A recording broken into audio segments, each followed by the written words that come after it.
High, welcome back to my channel.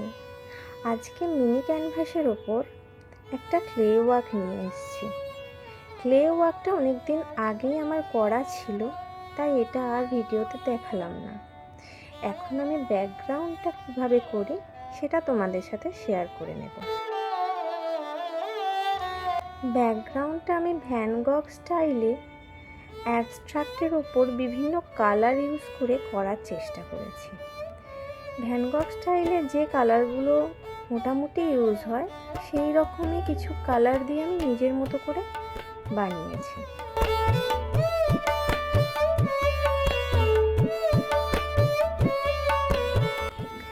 এই সূর্যমুখী ফুলটা অনেক আমার প্রিয় ফুলের মধ্যে একটা।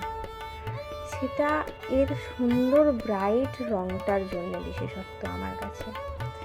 এটা বাড়িতে রাখলে বা এই সূর্যমুখী ফুলের দিকে তাকালে মন যতই খারাপ থাকুক না কেন বেশ একটা ভালো হয়ে যায়, যেন একটা এনার্জি আসে ফুলটাকে দেখে। আপনাদের কি আমার মতো এরকমই মনে হয়? তাহলে আমাকে অবশ্যই জানাবেন।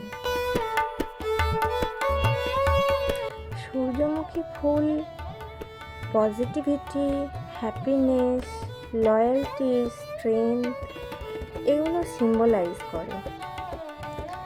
চাইনিজ কালচারে আবার এটাকে লং লাইফ আর গুড লাক হিসাবেও দেখা হয়। অনেকেই আবার ফেংশুই মানে, তো ফেংশুইয়ের দিক থেকে দেখতে গেলেও সূর্যমুখী ফুল হ্যাপিনেস, ওয়ার্মথ, ভাইটালিটি, অ্যাবান্ডান্স এগুলোকে সিম্বলাইজ করে।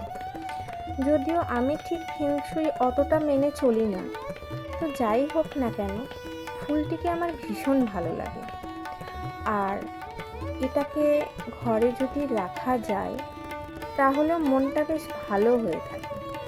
সেজন্য হঠাৎ করেই মনে হলো যে সবসময় তো ফুল আনা হয় না, তো একটা যদি ক্লে দিয়ে বানিয়ে নেওয়া যায় তাহলে ঘরের মধ্যে সবসময় সূর্যমুখীর সেই সৌন্দর্যটা কিছুটা হলেও আমরা ফিল করতে পারি, তাই না? কথা বলতে বলতে কাজ প্রায় শেষের দিকে। আমি এটা একটা ভার্নিশ ওপরে ইউজ করছি। পরবর্তীকালে এটার ওপরে আমি রেজিন দিয়ে কোট করে নেব।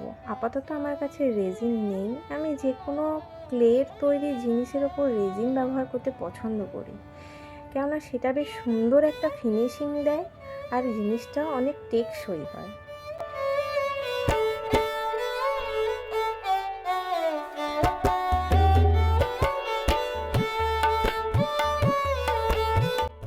কাজটা কেমন লাগলো অবশ্যই জানাবেন। আজকের মতো তাহলে আসি, দেখা হচ্ছে পরের ভিডিওতে। টাটা।